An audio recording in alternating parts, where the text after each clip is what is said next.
नमस्कार दोस्तों, मैं आशीष झारिया स्वागत करता हूं आपका आज के सेशन में। और आज के इस सेशन में हम पढ़ेंगे हिंदी, और हिंदी में हम देखेंगे शब्दभेद या शब्दों का वर्गीकरण। इसके पहले हमने देखा था रूढ़ शब्द, जाना था शब्दों के वर्गीकरण में रूढ़ शब्द और यौगिक शब्द, योग रूढ़ शब्द क्या होते हैं, इन सारी चीजों के बारे में हमने देखा था। आज हम देखेंगे अर्थ के आधार पर शब्दभेद या अर्थ के आधार पर शब्दों के प्रकार, कितने प्रकार होते हैं। तो आइए जानते हैं कि अर्थ के आधार पर शब्दों के कितने प्रकार होते हैं। अर्थ के आधार पर शब्द दो प्रकार के होते हैं, एक सार्थक शब्द और दूसरा होता है निरर्थक शब्द। तो सार्थक शब्द मतलब होता है कि ऐसे शब्द जिनके उच्चारण में या जिनका कोई सार्थक अर्थ निकले, है ना। जैसे कि हम बोल दिए दिन, धूप, आकाश, तो ये क्या होते हैं, सार्थक होते हैं। आकाश मतलब आसमान होता है, पता है आपको।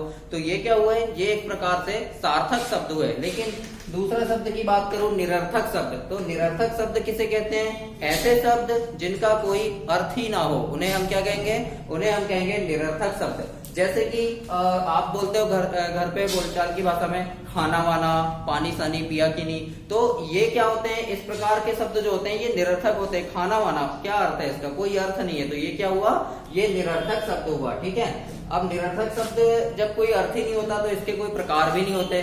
तो हम देखते हैं सार्थक शब्द। सार्थक शब्द जो होते हैं इनमें कई प्रकार होते हैं सार्थक शब्द के।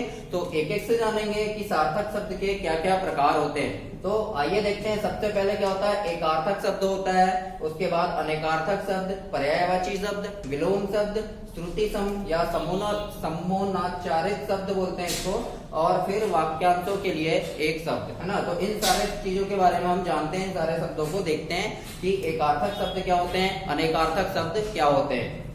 आइए सबसे पहले देखते हैं एकार्थक शब्द। एकार्थक शब्द हम उन्हें बोलेंगे कि वे शब्द या जिन शब्दों का केवल एक ही अर्थ होता है, या वे शब्द जिनसे किसी निश्चित अर्थ का बोध होता हो, या फिर जिन शब्दों का केवल एक ही अर्थ होता हो, उन्हें हम क्या कहेंगे, उन्हें हम एकार्थक शब्द कहेंगे। जैसे कि दिन, धूप, आकाश हो गया, है ना, नदी हो गया, लड़का हो गया। कैसे, जैसे एकार्थक मतलब एक ही अर्थ निकला, दिन, है ना, दिन बोले, अगर इसको हम अलग अलग कर दें तो ये द हो जाएगा और ये न हो जाएगा। अब इन दोनों का कोई अर्थ नहीं होता, है ना।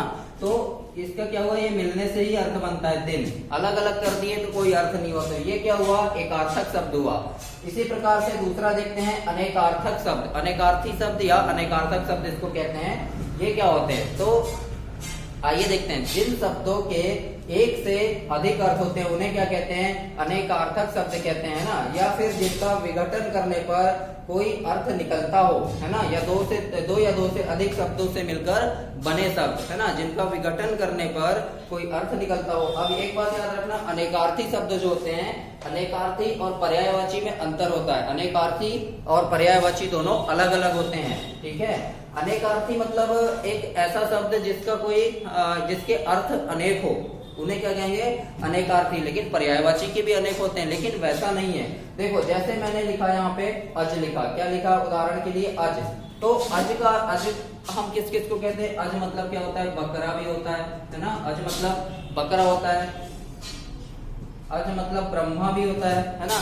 ब्रह्मा, विष्णु को भी अज कहते हैं, महेश को भी अज कहते हैं। ठीक है। तो अज मतलब क्या होता है, बकरा भी होता है, ब्रह्मा भी होता है, विष्णु भी होता है, महेश भी होता है। ठीक है।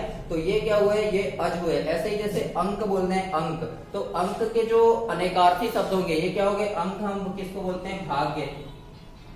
जैसे भाग्य किस्मत, वो भी क्या कहलाता है, अंक कहलाता है। ठीक है। या फिर गोद को भी अंक कहते हैं। ठीक है, गोद को भी अंक कहते हैं। लेकिन जैसे मैं बोलूं कि अज का पर्यायवाची क्या होगा, तो या विष्णु या फिर अज का, चलो समाना अनेकार्थी मैंने आपको बताया, बकरा होता है, ब्रह्मा होता है। अब ब्रह्मा का जैसे पर्यायवाची बोलूं तो आप अज तो बोल नहीं सकते, है ना। तो वही यही क्या हुआ, यानी इनमें जो जितने भी वर्ड आएंगे आपके, बकरा अज आएगा, अज मतलब ब्रह्मा जी को अज बोल देते हैं, है ना। और भी विष्णु, महेश होते हैं, या फिर दशरथ के पिता का नाम भी अज।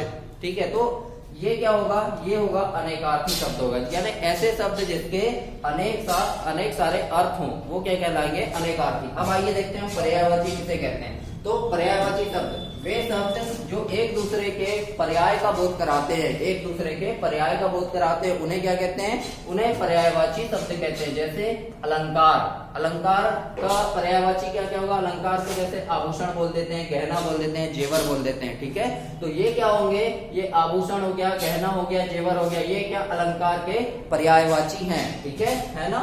दूसरी बात देखते हैं, जैसे आकाश, आकाश को और क्या बोलते हैं? नभ बोलते हैं, गगन बोलते हैं, आसमान बोलते हैं। तो ये क्या होंगे? ये इनके पर्यायवाची होंगे, ना कि अनेकार्थी होंगे, ठीक है। तो समझ में आया आपको पर्यायवाची किसे कहते हैं और अनेकार्थी किसे कहते हैं? पर्यायवाची मतलब कि एक दूसरे का पर्याय हो, और अनेकार्थी मतलब एक ही शब्द के अनेक सारे अर्थ हों, इन्हें क्या कहते हैं?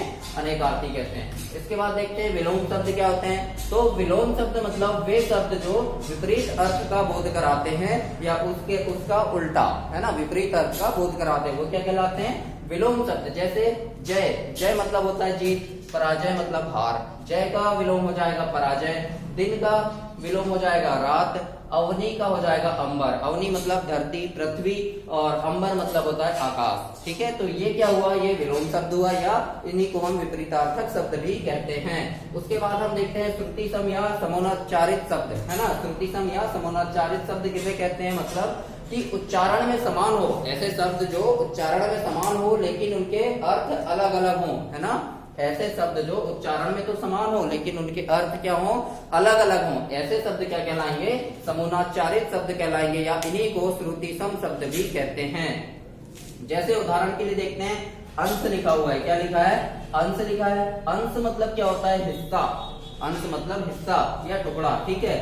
या एक और अंश होता है, ये सलजम वाला अंश हो गया, ये सरोते वाला अंश हो गया, दोनों क्या है? अंश है। लेकिन इस अंश का अर्थ जो हो गया हिस्सा या टुकड़ा हो गया, और इस अंश का अर्थ होता है कंधा, ठीक है।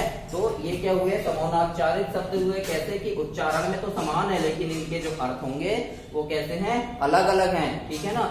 जैसे दूसरा शब्द देखते हैं अनल, और दूसरा क्या है? एक अनिल। अनल, अ मतलब नहीं, नल मतलब, यानी अनल मतलब होता है आग, ठीक है। अनल मतलब क्या हो गया? आग को बोलते हैं। और अनिल, अनिल मतलब हवा, अ मतलब नहीं, नील मतलब कुछ नहीं, मतलब हवा, ठीक है। अनिल मतलब क्या हो गया? हवा, अनल मतलब हो गया आग। वैसे ही देखते हैं तरणी, तरणी किसको बोल दिया हम? सूर्य को तरणी बोलते हैं। और दूसरा तरणी होता है मतलब नाव को बोलेंगे, और एक तरुणी होता है मतलब युवती, तरुण मतलब युवक, तरुणी मतलब युवती। तो ये क्या हुए? देखो उच्चारण में समान है, ठीक है, समोच्चारित है, लेकिन इनके अर्थ जो होंगे ये क्या होंगे? अलग अलग होंगे। तो ये क्या कहलाएंगे? समोच्चारित शब्द कहलाएंगे। इसके बाद आता है अर्थ के आधार पर, लास्ट है वाक्यांशों के लिए एक शब्द, जिसको हम बोलते हैं एक शब्द की अनेक शब्द, ऐसे, है ना। तो ये क्या हुआ? जैसे जिसकी कल्पना ना की जा सके उसे क्या कहते हैं? अकल्पनीय कहते हैं, है ना। क्रम के अनुसार यानी क्रमानुसार कहते हैं, और जो देखने के लिए योग्य हो उसे क्या कहते हैं? दर्शनीय कहते हैं, है ना। एक शब्द में, ये इतना लंबा ना बोलते हैं, उन्हें एक शब्द में बोलते हैं दर्शनीय, मतलब समझ जाएंगे कि जो देखने योग्य हो। तो ये था, आज हमने देखा अर्थ के आधार पर शब्द के प्रकार, अर्थ के आधार पर शब्द भेद कितने होते हैं, सार्थक शब्द, निरर्थक शब्द, इन सारी चीजों के बारे में जाना। आज के सेशन में आप लोगों के लिए बस इतना ही। वीडियो को लाइक, शेयर और सब्सक्राइब कीजिए। आपका बहुत बहुत धन्यवाद।